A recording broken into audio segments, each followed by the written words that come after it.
L'association culturelle de Saint-Sevé a pour tradition d'organiser chaque année au mois d'avril les Varietas Florum. Alors nous en sommes à la 28e édition. L'exposition a été créée en 1990 par 3 amis qui voulaient mettre un peu de végétal dans ce cadre minéral, magnifique mais minéral. Et chaque année, depuis ce temps-là, on essaye de rassembler des pépiniéristes producteurs et souvent collectionneurs. Parmi les nouveautés de cette édition, une exposante a mis en avant des plantes qui viennent de l'hémisphère sud.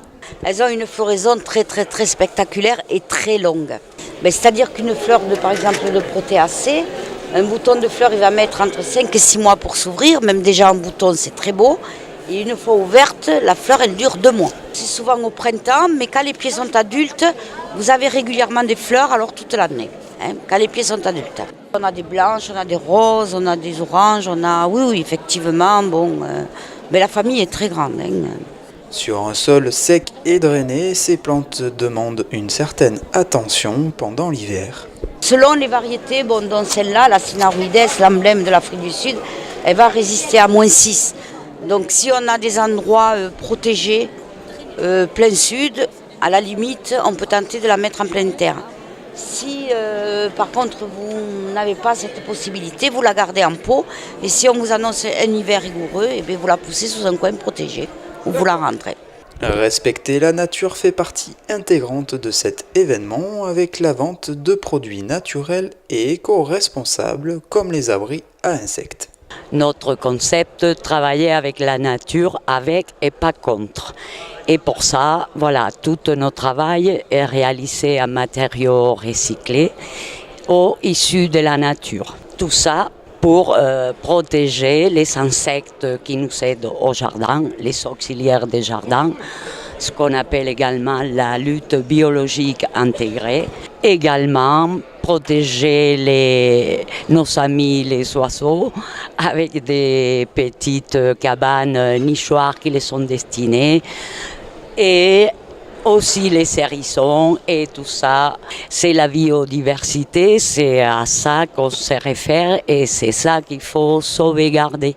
Des ateliers étaient aussi proposés aux enfants qui ont pu profiter de la présence de Manon Plaire, 2 fois médaillée or aux Olympiades des métiers au niveau régional et médaillée bronze au niveau national. Il y a différentes choses que je leur propose. Il y a des activités comme des compositions piquées.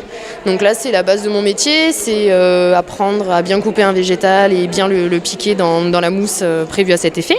Et ensuite, on fait également des bijoux. Il y a des barrettes pour les petites filles ainsi que des bracelets sur lesquels on va travailler des parties de végétal, des boutons de fleurs qu'on va travailler avec de la colle spéciale, de la colle florale.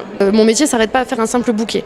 Voilà, c'est vraiment de la création sur le fond, quoi. C'est de la recherche, de l'inspiration. Et avant tout, c'est un métier dans lequel il faut savoir travailler la fleur pour transmettre une émotion. D'où les fleurs de saison, les matériaux qu'on utilise ou la façon dont on les travaille. C'est pour ressortir vraiment une émotion bien précise. Donc il y a le côté artistique, créatif, l'imagination y est pour beaucoup, même les végétaux. Après il y a la partie technique quand même qu'il faut apprendre, l'art floral ça s'apprend. Et il y a des bases à savoir, il y a des règles à savoir et à connaître, des techniques à apprendre. Donc, mais avant tout oui, c'est une histoire de création et d'imagination, c'est sûr.